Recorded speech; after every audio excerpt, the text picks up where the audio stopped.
this is Jared Horak, and I'm back with my latest Belmont Stakes video.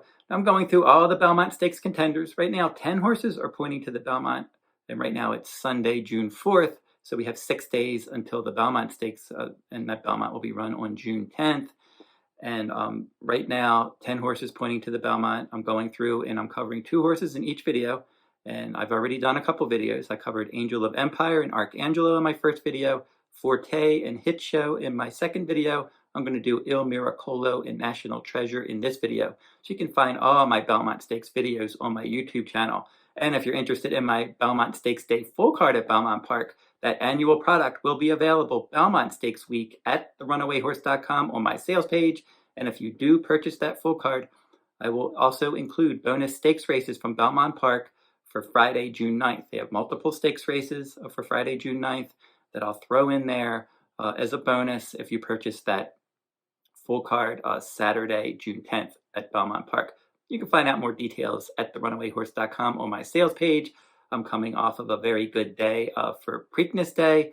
My top choices went 7 for 14 that day. I had multiple winning wagering strategies throughout the day, including the Preakness Stakes. National Treasure, my top choice, went wire to wire, and I had a suggested win wager there with multiple copies of the Trifecta and Superfecta, and made a nice profit for the clients in the Preakness Stakes. So let's see if we can carry that momentum over into the Belmont Stakes and keep my Belmont Stakes good record going, because since 2014 for the Belmont Stakes, from 2014 to 2022, 9 runnings of the Belmont Stakes, and I had winning tickets on my full cards in 7 of those 9 Belmont Stakes, and I had some very profitable years mixed in there. Some years didn't make as much, but other years did very well.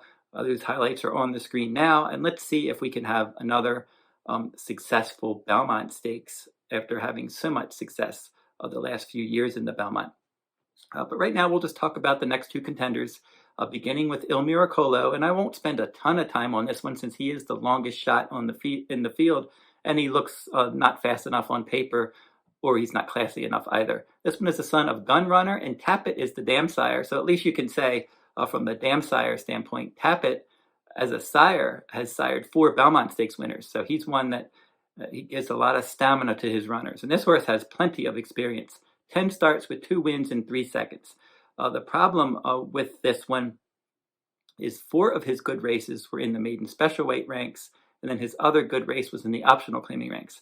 In his 5 stake starts, the Grade 2 Remsen, 6 by 31, the Mucho Macho Man Stakes, 7th by 6, the Holy Bull, that Grade 3 Kentucky Derby points race at Gulfstream Park earlier this year, 5th, beaten 10 lengths. The Fountain of Youth and Florida Derby, the Grade 2 and Grade 1 against Forte and your Kentucky Derby winner Mage, he was 6 by 19 and 6 by 13. He did add blinkers in the Florida Derby, and then he kept the blinkers on, dropping into an optional claiming race as the even money favorite against 4 rivals at Gulfstream Park in a 1-turn mile on May 11th. And he got out there from the inside post, and he set the pace, and he went wire to wire, just like it looked like he should win on paper. And his maiden win was also wire to wire at Gulfstream Park at 1 mile. So it seems like that's what this horse wants to do. He wants to get out there and set the pace. He's had back-to-back bullet workouts at Gulfstream Park for the Belmont Stakes, and he's one that I think he can impact the pace. Now, if you look at his speed ratings, he did earn his best career speed rating last time against Optional Claiming Company, but he's not nearly fast enough to compete with the top contenders in the Belmont Stakes. But from a pace standpoint, he did set the pace last time. He did set the pace in his maiden win, and he has back-to-back bullet workouts. So I think that they're probably thinking they would like to go and try to at least be a pace factor. I think he can be a pace factor, but I don't think he'll be around at the end. Antonio Sano is his trainer, and this one looks to be an outsider that can impact the pace. National Treasure can also impact the pace. This son of Quality Road out of a Medaglia d'Oro dam. They paid $500,000 for him, and he won in his career debut at Del Mar last summer, 6.5 furlongs. He went wire to wire. Good effort there in a 10-horse field. Since then, his last 5 starts have all been in the stakes ranks. He stretched out from 6.5 furlongs to 1 mile and a 16th in the Grade 1 American Pharoah second time out. Unfortunately for him, his stablemate Cave Rock, the fastest horse as a juvenile on the West Coast last year, got out there and set the pace, and he never let National Treasure near him. and National Treasure was clearly second best, chasing from second. And he wore blinkers in his debut, and he did take them off in that American Pharoah, and then he put them back on in the Breeders' Cup Juvenile. And he had post 10 in a 10-horse field. And again, Baffert sent Cave Rock and National Treasure, and Forte was the best horse on the East Coast. And the way that this one played out was Cave Rock got out there, and he did set the pace. He was the favorite, but he couldn't keep going. Forte was able to stay within hailing range throughout, and he ran down Cave Rock and pulled away and won nicely. Cave Rock was clearly second best.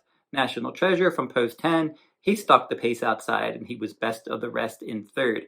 They took blinkers off for his first start this year. That was the Grade 3 Sham Stakes. That was in January at Santa Anita Park at 1 mile around 2 turns. And he didn't have the smoothest trip, 5-horse field. He was the heavy favorite. He ended up finishing an okay third. He was beating a length. Could have won that one with a little bit of a better trip. Nothing embarrassing about that effort whatsoever. Reincarnate won that one, and then he would come on and hit the board in the Rebel Stakes and the Arkansas Derby. Newgate, he won the Bob Lewis Stakes in his next start. For this horse, he was supposed to start in the San Felipe Stakes, but he had a foot issue there, and they had to scratch out of the San Felipe. So he missed a critical start on the road to the Derby in that San Felipe. So then he was laid off from January 8th to April 8th. So his 3-month layoff there, and then that was the Santa Anita Derby, his final Kentucky Derby prep. But he really needed to win that one to qualify for the Kentucky Derby, and he was not able to win that one. He came up short. He just looked like a short horse that needed the race. He raced evenly. He was sitting within striking range throughout, and he just kind of chugged along, and he just came up short. He was fourth, beaten 2 3/4 lengths. Practical Move was the winner there. Mandarin Hero was second, and Skinner was third. National Treasure an even fourth. Now, in his next start, the Preakness Stakes, since he didn't have enough points to run in the Kentucky Derby, they put blinkers back on. It was only a 7-horse field. The only horse coming out of the Kentucky Derby was Mage, so it wasn't the deepest Preakness ever. And National Treasure, in a race with absolutely no pace from the inside post, he was able to get out there and set a very controlled tempo.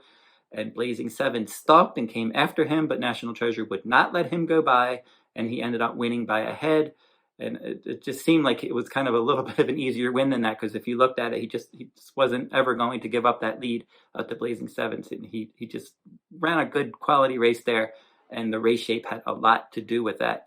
So now the question is, how is he going to be able to handle in this running the 1.5 mile distance coming off of a 3-week layoff? Now, typically for the Belmont Stakes, you want horses that ran in the Kentucky Derby and skipped the Preakness.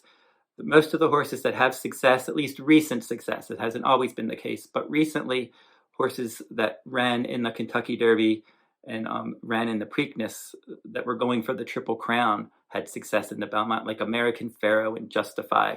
But other horses who may have run in the Preakness, like a Rumbauer a few years ago, he didn't win the Preakness. He was beaten by fresh horses. So the Belmont Stakes, typically horses need a little more time between starts. Maybe not the 10 weeks that Forte has, but that 5 weeks between the Kentucky Derby and the Belmont seems to be that magical number. But National Treasure, if you look at the pace of this race, there's really not a lot of pace. That's going to be his best chance in here. He's going to, under John Velasquez, want to go out there and do what he did last time. He's not a need to lead type, and he's going to have to run faster than he did in the Preakness, but that's still possible. He still has some upside because he ran in the Sham, and then he missed his next start with a foot issue. And then the Santa Anita Derby, he was short, and then he moved forward in the Preakness, and he could move forward again. I just wish he had more time between starts and he wasn't running 1.5 miles. But I do think, because of the pace of this race, if Il Miracolo goes and National Treasure just sits there and just tracks from second and takes over when they want, I can see that being a successful style for him. Or he can get out there like he did in the Preakness Stakes last time and just tried to keep on going. I don't see tons of stamina influences. I see enough for him to get the 1 mile and 3/16. Obviously, that was not an issue. I don't see anything that screams 1.5 miles at his pedigree, but I don't see anything that completely disqualifies him either. I see Sadler's Wells in the 4th generation on the dam side, and that's going to give him some stamina.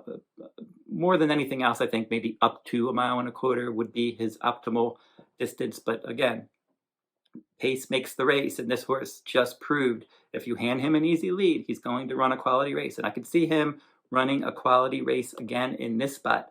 Now, his trainer, Bob Baffert, he's won the Belmont Stakes 3 times, Justify, American Pharoah, 2 Triple Crown winners, and then Point Given. And Point Given was a horse that I really liked when he won in 2001. And then as for his rider in here, John Velasquez, he won the Belmont Stakes aboard Rags to Riches in 2007 and Union Rags in 2012. So there's a lot going for him. Connections know this race. This horse comes off of a Grade 1 win in the Preakness Stakes. That was the only other time he went to the front was in his career debut, and he went all the way that day as well.